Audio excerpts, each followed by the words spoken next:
कानपुर के हैलट अस्पताल में ब्लैक फंगस से ऑप्टिक न्यूराइटिस का पहला मरीज मिला है और दावा है कि यह देश ही नहीं बल्कि दुनिया का पहला केस है। इसमें मरीजों की आंखों की नसों में सूजन आ जाती है और नसों में खराबी आने से मरीज की आंखों की रोशनी चली जाती है। हैलट में भर्ती मरीज के इलाज के साथ डॉक्टरों ने उस पर शोध भी शुरू कर दिया है। पहला मामला होने की वजह से डॉक्टर इलाज को लेकर कंफ्यूजन में भी हैं और डॉक्टरों ने इस केस को अंतर्राष्ट्रीय जर्नल में प्रकाशित कराने के लिए कागजी कार्रवाई भी पूरी कर ली है। आपको बता दें कि हैलट अस्पताल में 20 दिन पहले 37 साल के आशीष को भर्ती किया गया था, जिसमें ऑप्टिकल न्यूराइटिस पाया गया है, जिससे उसकी आंखों की रोशनी प्रभावित हुई है। डॉक्टरों का दावा है कि ये ऑप्टिकल न्यूराइटिस का पहला मरीज है और इस केस ने ब्लैक फंगस के एक नए प्रभाव को उजागर किया है।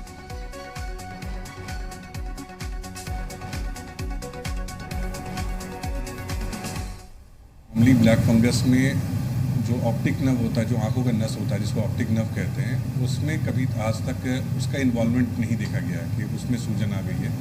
ये पहला एक केस आया है जिसमें ऑप्टिक न्यूराइटिस मैंने ऑप्टिक नर्व में सूजन आ गया है मुकोरमाइकोसिस यानी ब्लैक फंगस की वजह से। ये फर्स्ट केस है दुनिया भर में। हमने इसका पूरा लिटरेचर सर्च किया कि अभी तक कोई किसी भी दुनिया में किसी कोने से भी ये केस रिपोर्ट नहीं हुआ है, तो हम इसे रिपोर्ट करने जा रहे हैं फर्स्ट टाइम। तो अभी परेशानी भी लोगों के सामने बढ़ गई है कि और ज्यादा उन्हें सावधानी सतर्कता बरतने की जरूरत है, क्योंकि अपने आप में पहला केस बताया जा रहा है और इसको लेकर डॉक्टर्स भी और जो रिसर्चर्स हैं वो भी लगातार शोध कर रहे हैं। दो खास मेहमान इस वक्त हमारे साथ जुड़ गए हैं, उनका तारुफ आपसे करवा देते हैं। विजयनाथ मिश्रा जी हमारे साथ जुड़ गए हैं, जो कि प्रोफेसर हैं चिकित्सा विज्ञान संस्थान काशी हिंदू विश्वविद्यालय से। बहुत स्वागत है सर आपका।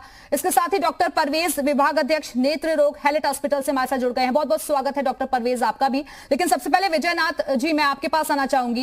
सर, देश ही नहीं बल्कि दुनिया में भी अपने आप में पहला केस माना जा रहा है, क्या कहेंगे आप इसको लेकर और किस तरीके का ये वायरस है? अब डॉक्टर साहब ने जो अभी दावा किया है, अब वो पब्लिकेशन जब हो जाए तब हम लोग उसको जाने।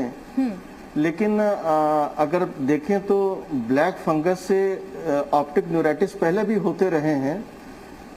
अब चूंकि कोविड अभी इधर ही 1.5 साल से आया है, तो कोविड के साथ जो ब्लैक फंगस है उसमें ऑप्टिक न्यूराइटिस का कोई ऐसी नई बात तो मुझे नहीं लगती, क्योंकि पहले भी ये केसेस रिपोर्टेड हैं ब्लैक फंगस के साथ। जी डॉक्टर परवेज, जैसा कि जिक्र कर रहे हैं विजयनाथ मिश्रा जी कि ये कोई पहला नहीं है, इससे पहले भी ऑप्टिक न्यूराइटिस की जो मरीज हैं वो देखे गए हैं। लेकिन सर इसमें आंखों को बहुत ज्यादा प्रभावित किया जा रहा है, उन पर सबसे ज्यादा असर पड़ रहा है। जी दिव्या जी देखिए, मैं जो कह रहा हूँ ये ऑप्टिक न्यूराइटिस डेफिनेटली हमेशा से पाए जाते थे, लेकिन ऑप्टिक न्यूराइटिस का नया होना नहीं है। लेकिन ब्लैक फंगस में मुकोरमाइकोसिस की वजह से ऑप्टिक न्यूराइटिस होना, ये हमने पूरी लिटरेचर सर्च करने के बाद मैं दावे के साथ ये कह रहा हूँ, ये फर्स्ट केस ये अभी रिपोर्ट हुआ है। किसी भी लिटरेचर में ये रिपोर्ट नहीं हुआ है, मैं हवा में बात नहीं कर रहा हूँ।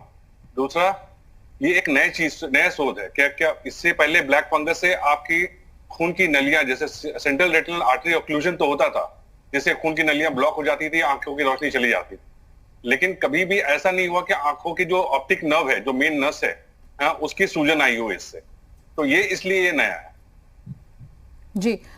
लेकिन डॉक्टर परवेज, क्योंकि आप नेत्र रोग से जुड़े हुए हैं, विभाग अध्यक्ष भी हैं, तो सर ऐसे कंडीशंस में कि ये इस तरीके की प्रॉब्लम्स ना आए, लोग अपनी आंखों का ध्यान कैसे रखें? देखिए, पहली बात तो ये इस तरह से जो कोविड आया और कोविड के बाद ब्लैक फंगस आया है, ये अपने आप में एक नया है और ये दुनिया में भी नया है कि कभी इतने केसेस मुकोरमाइकोसिस की दुनिया में किसी हिस्से में कभी नहीं आए। तो आपको इसमें पहले बात तो आपको पैनिक नहीं होना कि आपको ब्लैक फंगस हो गया तो आपकी मृत्यु हो जाएगी, पैनिक नहीं होना है। अगर आप इसको अर्ली डायग्नोसिस कर लेते हैं तो ट्रीटमेंट बिल्कुल 100% सक्सेसफुल है और आप आराम से बिल्कुल स्वस्थ होकर जा सकते हैं। तो इसमें कुछ चीजों का ध्यान रखना है, जैसे कि हम लोगों ने ये हुआ ही क्यों, हमें अगर इस पे ध्यान दिया जाए कि ये ब्लैक फंगस इंडिया में ही क्यों हुआ, बाकी और दूसरी जगह क्यों नहीं हुआ। कुछ चीजों की हमारी गलती हुई है। एक तो हमारी पॉपुलेशन डायबिटिक पहले से थी, उसमें हमने जान बचाने के लिए स्टेरॉइड की काफी इस्तेमाल की और अनाप शनाप स्टेरॉइड इस्तेमाल किया। हमने व्हाट्सएप यूनिवर्सिटी से और हमारे नेट से पढ़ के हमने एंटीबायोटिक इस्तेमाल की और बहुत ज्यादा एंटीबायोटिक इस्तेमाल की, महीने तक एंटीबायोटिक चलती रही। हमने स्टीम का इनहेलेशन बहुत ज्यादा ले लिया, ठीक है। तो अगर और फिर हमने वो देखा कि हमने जो भी कोई उपचार किसी ने बोला हमने वो करना शुरू कर दिया, डॉक्टर की सलाह हमने कम ली। तो एक चीज है कि अब इसको जो हो गया है तो इसको कैसे इसको बचाया जाए। 2-3 चीज का उपचार किया जाए कि पहले बात तो आप अपने दिमाग में रखें कि अगर ये है तो ये छुआछूत से नहीं फैलता है। ऐसा नहीं कि एक ब्लैक फंगस का पेशेंट है तो दूसरे को हो जाएगा घर में, ऐसा बिल्कुल नहीं होता है। दूसरा ये होता है कि अगर आप अपने बेसिक हाइजीन का ख्याल रखें, हाँ, कि अपना जो भी एक्सपोज पोर्शन होता है, जैसे आपका फेस है, आपका नोज है, आपका मुंह है, आपका हाथ है, उसको अगर बार बार आप उसके क्लीन करेंगे, आप उसकी सफाई करेंगे तो इसके होने के चांसेस कम हो जाते हैं। दूसरा इम्यूनिटी है। इम्यूनिटी आप अपनी अच्छी रखें। इम्यूनिटी आप अच्छी कैसे रख सकते हैं? फ्रेश फ्रूट्स, फ्रेश वेजिटेबल्स, अच्छा खान पान, थोड़ी बहुत एक्सरसाइज करना। तो तीसरा आपका डायबिटीज है। जितने भी ब्लैक फंगस के केस है उसमें सब में एक कॉमन चीज पाया गया है, सब ही डायबिटिक है और अनकंट्रोल्ड डायबिटिक। अगर आप अपने डायबिटीज को कंट्रोल करने में सक्सेसफुल हो जाते हैं तो आपको इसके जो कॉम्प्लिकेशंस के चांसेस बहुत ही कम हो जाते हैं। विजय नाथ मिश्रा जी, क्योंकि जिस बात का जिक्र डॉक्टर परवेज भी कर रहे हैं कि अच्छी डाइट लेना बहुत ज्यादा जरूरी है, अपना ध्यान रखिए, और अगर चीजें डायग्नोज हो जाती हैं तो उसका फिर इलाज भी संभव हो जाता है। लेकिन सर, इसको लेकर फिलहाल रिसर्च तो चल रही है, सिम्टम्स क्या कुछ होते हैं और अगर कुछ ऐसे चीजें दिखाई पड़ती है तब जाकर डॉक्टर के पास जाना चाहिए लोगों को? इसे डॉक्टर साहब जो कह रहे हैं बहुत अच्छी बात कह रहे हैं कि चीज़ों को बहुत पैनिक नहीं होना चाहिए, और उसमें आँखों में सूजन, आँख की रोशनी की कमी, चेहरे में सूजन और धीरे धीरे सरदर्द के साथ ये सारी सिम्टम अगर बढ़ता रहे कोविड के बाद तो निश्चित तौर पर आपको ब्लैक फंगस के लिए स्क्रीन आउट कराना चाहिए। जहाँ तक बात है इसके इलाज की, तो उसके पहले हम लोग का एक ये काफ़ी रिसर्च अभी चल रहा है कि आखिर ये ब्लैक फंगस हो क्यों रहा है। जैसे इतने ढेर सारे हमने अभी थ्योरी सुनी, डॉक्टर साहब ने भी बताई, लेकिन अब एक नया जो एंगल आ रहा है वो ये है कि कहीं ऐसा तो नहीं कि ये जो जेनेटिक ससेप्टिबिलिटी है या म्यूकोरमाइकोसिस की जो म्यूकोरोल फैमिली है जिसके कारण से ब्लैक फंगस होता है, वो कोई एक फंगस नहीं है, 5 फंगसों की फैमिली है। तो ये इस समय हम लोग का रिसर्च है कि जेनेटिक बेसिस इसका है क्या। दूसरा, जहां तक इलाज की बात है, इलाज में हम लोग को पहले से ही पता है कि ब्लैक फंगस का जो इलाज है करीब 30 से 35% इसमें मौत की संभावना रहती है। तो हम लोग को अर्ली रिकॉग्निशन ही इसका इलाज का सबसे बड़ा पिलर है। अगर रिकॉग्निशन अर्ली नहीं हुआ तो दिक्कत हो जाएगी। जहां तक ऑप्टिक न्यूराइटिस की बात है जो डॉक्टर साहब कह रहे हैं, तो अगर आप जो हमारा मेडिकल का जो पबमेड सर्च है जी, उसमें अगर आप optic neuritis with black fungus डालेंगे या म्यूकोरमाइकोसिस डालेंगे तो पहले काफी रिपोर्टेड है। डॉक्टर साहब कुछ नई बातें बताना चाहते हैं तो जब उनका पेपर पब्लिश हो जाएगा तो निश्चित तौर पर हम लोग भी पढ़ेंगे। डॉक्टर परवेज, लेकिन एक मुसीबत जाती नहीं कि दूसरी सामने आ जाती है। पहले तो कोरोना का डर और अब ये नई तरीके की बीमारी, और सबसे ज्यादा तो यही देखा जा रहा है कि जो पोस्ट कोविड पेशेंट हैं उनमें ये सब चीजें सामने आ रही हैं, उनमें ये सब बीमारियां जकड़ रही हैं, चाहे वो ब्लैक फंगस हो या फिर ये ऑप्टिक न्यूराइटिस। आप देखिए कि उसके पीछे वजह क्या है।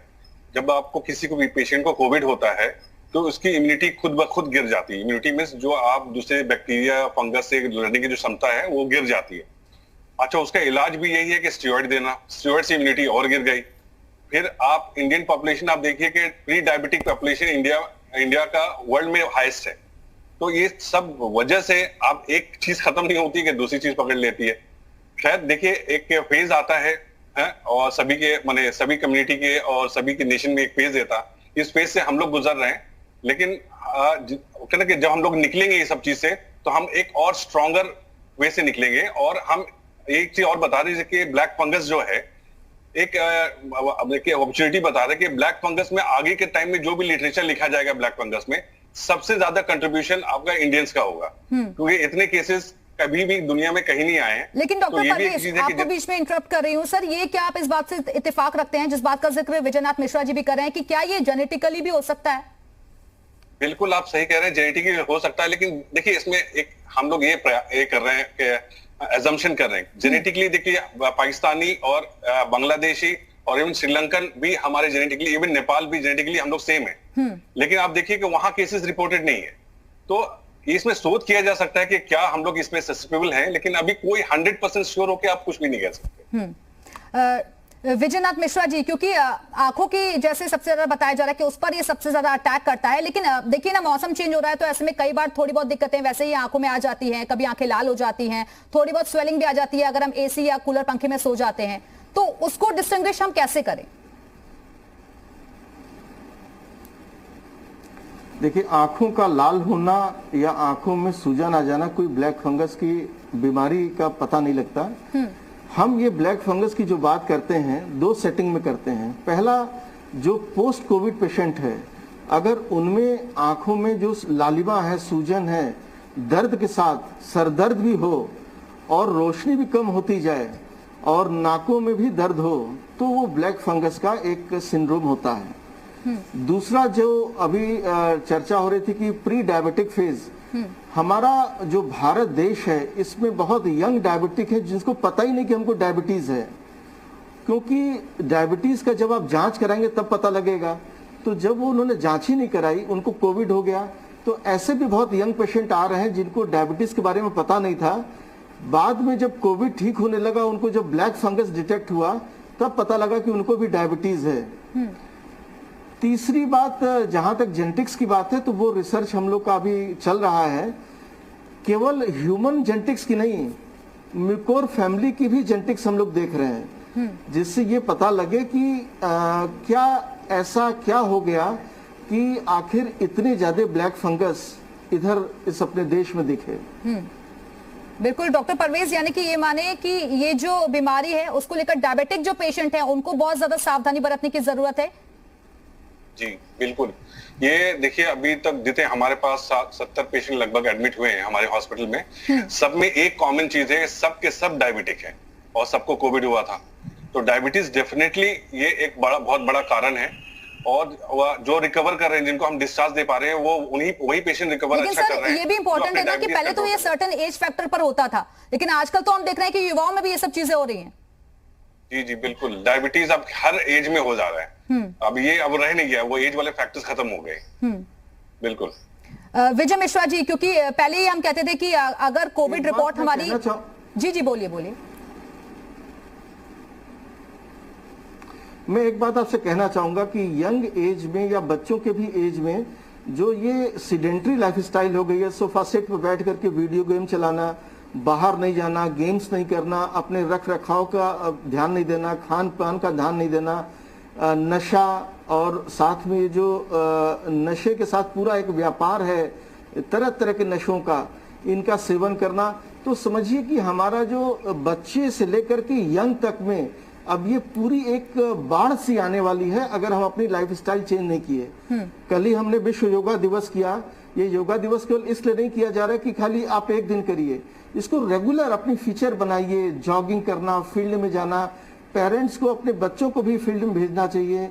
और जब तक हम अपने बारे में ज्यादा जानकार नहीं होंगे, तो कोविड महामारी ने इस बात को हम सबको सिखाया है कि अपने स्वास्थ्य पर ध्यान दो, नहीं तो मृत्यु के कई रूप हैं, कैसे आ जाए कुछ पता नहीं लगेगा। विजय मिश्रा जी, क्योंकि पहले ये कहा गया कि कोविड अगर हम किसी के संपर्क में आते हैं, भीड़ भाड़ वाले इलाके में जाते हैं, तो वहां से फैल जाता है, इसलिए हमें दूरी बनाकर रखनी चाहिए। लेकिन हमने कई केसेस ऐसे भी देखे कि वो लोग घर से बाहर तक नहीं निकले, लेकिन फिर भी उनमें कोरोना हो गया। तो ये चीजें समझ में नहीं आती है, आखिरकार लोग अपना बचाव कैसे करें फिर इन सब चीजों से? देखिए, ऐसा है कि कोविड अपने हाथ पैर से नहीं चलता। ये जान लीजिए आप कि कोविड कहीं न कहीं से ह्यूमन इंटरेक्शन से ही आगे बढ़ता है। तो जैसे हम अपने घर से नहीं निकले, लेकिन हमारे घर में सब्जी देने वाला आया, हमारे घर में काम करने वाले आए, हमारे घर में जो रिपेयरिंग मटेरियल है, जो भी सामान चीज जो भी आई, कहीं न कहीं से कंटामिनेट होकर के वो आया। दूसरा, जब हम बात करते हैं एयरबॉर्न की, तो लगभग 3 से 4 मीटर तक इसका एक एरिया रहता है जहां तक ये फैल सकता है। तो केयरलेसनेस किसी भी स्टेज में ये बहुत ही हार्मफुल है पूरे हम सब के लिए। अब इसका 2 ही उपाय है इस रोग से छुटकारा पाने का। सबको पता है, कोविड एप्रोप्रिएट बिहेवियर और इम्यूनाइजेशन। जो लोग इम्यूनाइजेशन के बारे में उल्टी सीधी बातें कर रहे हैं वो लोग मतलब देश के लिए उनको खतरा है वो। मैं सबसे कहना चाहूंगा कि इम्यूनाइजेशन, कोविड अप्रोप्रिएट बिहेवियर, अपना पर्सनल हाइजीन, अपना स्वास्थ्य और रोगों के प्रति अवेयरनेस, इतना अगर आपने किया तब जाकर के हम तीसरे वेव को आने से रोक पाएंगे। लेकिन अभी तो हमें बहुत शंका है कि कहीं अगले 3 से 4 महीने में, मतलब सितंबर से अक्टूबर तक में तीसरा वेव ना जाए, क्योंकि लोगों को बिहेवियर इतना इनअप्रोप्रिएट। बिल्कुल, और शायद इसी वजह से ये कहा भी जा रहा है कि अपने लाइफस्टाइल में आप लोग बदलाव कीजिए। हालांकि बहुत सारी चीजें कोविड के टाइम से हम देख रहे हैं कि लोगों ने अपनी दिनचर्या में भी बदलाव किया है, योग शुरू कर दिया है, डाइट को भी फॉलो कर रहे हैं, लेकिन यही आपको आगे भी कंटिन्यू करना है। बहुत बहुत शुक्रिया आप दोनों मेहमानों का हमारे साथ चर्चा में शामिल होने के लिए।